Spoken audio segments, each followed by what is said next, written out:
At what point did you realize she would never become your wife? He would never become your husband. Lord, and lots of cheating during pregnancy, which should have been the penny drop moment.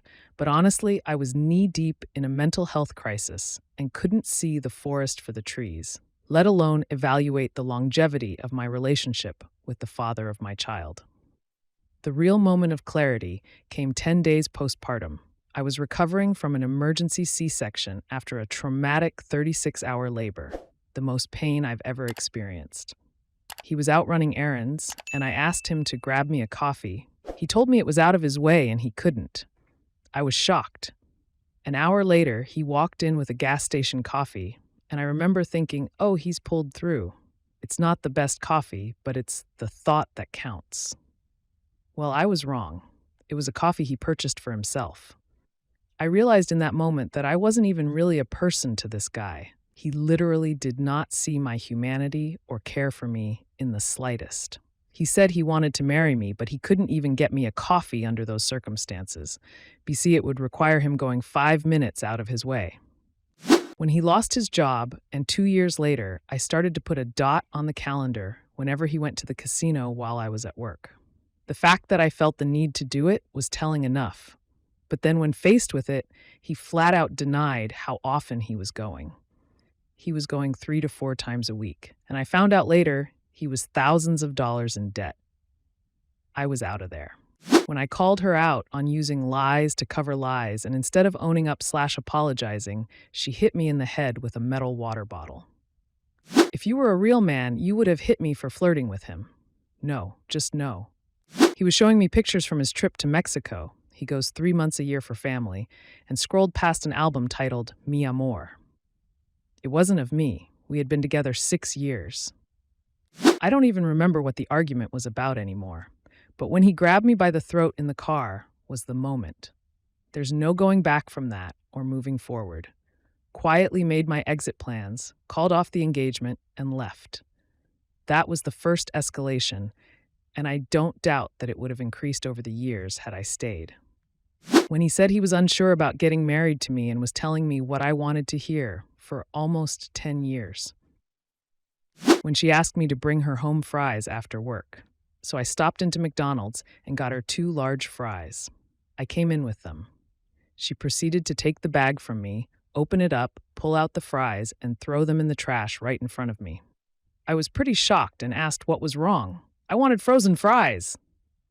Then asked why I even came over. This caused me to think really hard about things in the past, and there were so many other incidents like this that I just brushed off. Then I realized no matter what I did, she would resent and not be happy with me.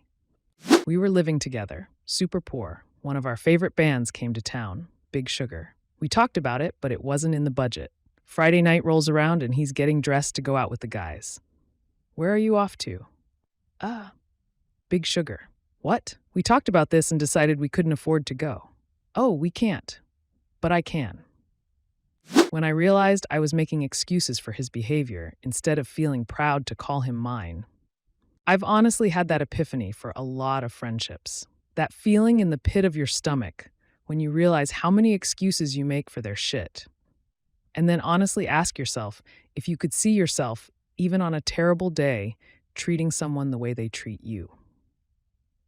I went for a minor medical procedure, and my gut told me that listing him as my emergency contact wasn't the right choice. When we got in a fight, he punched a hole in the closet door, then went to the liquor store and took his anger out on the wrong person, who proceeded to hit him over the back of the head with a bottle and give him a skull fracture. He was absolutely insufferable. Refused treatment by the ambulance, refused to let me take him to the ER, refused a second ambulance treatment. He had a splitting headache for days, and finally he let me take him to the ER after like 6 days, and he found out he had a skull fracture. When he got out, he needed 24/7 observation for 2 weeks, and I had a job and a kid, so I couldn't do that. I called his mom, who came and took him, and when he came back, I had all of his stuff packed up in his van, ready for him to move out. I did not play. When I poured my heart out to her, talking about the things that I was passionate about, and then she looked at me and said, "I'm bored." with a self-amused look on her face, like she thought she was being cute. A friend told me, "It's been a year that I hear you tell me the same stories about him, the same rants, the same complaints. I don't tire of you, my friend, but don't you tire of repeating yourself? Will you be telling me the same words in 6 months, 6 years, 16 years?" The night before I was going to propose, she called and said through tears, "I need you to know that if you ask me to marry you, I will have to say no." That was only the start of the realization. Over the next week, she divulged how years earlier she had been abducted and sexually abused, such that she could not have children, though she wanted kids. Understandably, there was a lot of unprocessed trauma. Whether it was because of that or other things, she admitted that for as much as she valued our friendship, she couldn't bring herself to feel the kind of attraction that warrants a wedding. She had wanted to reveal all this earlier, but could never discern the right moment or find the courage. Now, with the potential for marriage on the immediate horizon, it all became overwhelming for her. For 3 months, I held out hope that counseling would fix things, or that she'd have a sudden change of heart like in movies. Sadly, she was just nowhere near ready. One day, while I was cooking soup and talking to her on the phone, she told me that she hoped we could stay friends forever, but that she didn't see us ever marrying. I told her that I couldn't be around her and not stay in love, so it was better to go separate ways. Even as I said it, I realized the soup had been boiling over for some time. I think that was when I accepted it was the end. I hung up the phone and wept for an hour. It was as if an immense mosaic was being shaken to the floor by an earthquake. Innumerable expectations and dreams were splintered and scattered, each fragment reflecting a future now lost. I understood immediately that rebuilding, if it ever came, would take time, but my image of life would never quite resemble the one I had imagined. 15 years later, I am glad to say I am married. My wife and I have 3 children and a great life. I'm pleased to say the former woman got help and eventually married a young widower who lost his wife to cancer. The man had 1 or 2 little kids, so she gets to be a mom like she dreamed of. In hindsight, more good has likely come from the breakup than would have from our union. This in turn has helped me to receive adversity and sorrow as potential stepping stones on life's path. Instead of being frozen by despair, experience has convinced me to wait for goodness yet unseen. Many years have passed, yet I still love the first woman. Not in the same way or with the naivete of my early 20s, but I harbor an ardent goodwill toward her, wherever she is, and I remain grateful for what we had.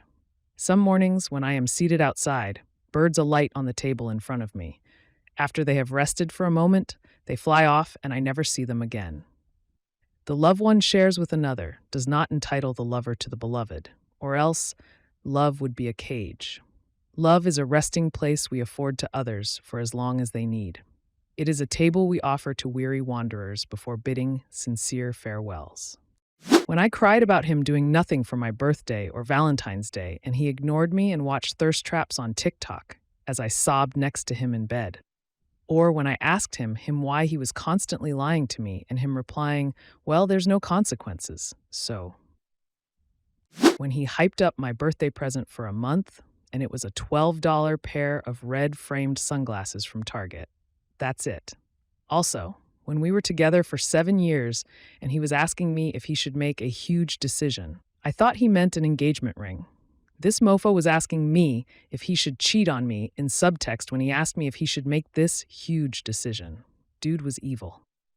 Left town for 2 weeks for a trip through the wilderness. I missed her like crazy and thought about how great it will be to see her once I get back. As soon as I get back home, I call her, and the first thing she says is, "Oh wow, I didn't think about you at all." That really hurt, but was the wake-up call I needed for that terrible relationship. I was hit by a distracted driver as we were each traveling 50+ miles per hour. He T-boned me at an angle toward the front of my car, causing me to spin across multiple lanes of traffic and go backward into a steep ditch off a major highway. He was my emergency contact, and my iPhone immediately notified him of my potential accident as well as my location. He texted to ask if I was okay. I said I wasn't sure, but I'd been hit at high speed and to please come to the scene as I was very upset. He said he'd just gone over to his parents' house for a barbecue and that he'd check in with me later. I had a concussion for 2 weeks and was severely bruised everywhere. My dad ended up coming, and all my concussed brain could do was keep asking when my partner was going to arrive. My dad said, "Honey, he wouldn't leave a barbecue after you were in a serious car accident. I don't think he's ever coming." Found out 2 months later that he'd also been cheating on me for about 8 months as well. This was all this year. Sometimes I still can't believe it. We were together for 3.5 years. When my mother took her last breath in front of me, I became very distraught, to say the least. Among a lot of bad other things like losing my friend group, family being vultures over my mother's estate, father pulling shady moves that I'm 99% sure he did to stress out my mom to make her die faster, etc. Poured it all out to my GF at the time, and she told me I was too much to deal with. I didn't have to make the choice, though, because she up and cut herself out of my life. She decided to pull a full ghosting while I was busy struggling to set up all the after-death particulars, like the funeral.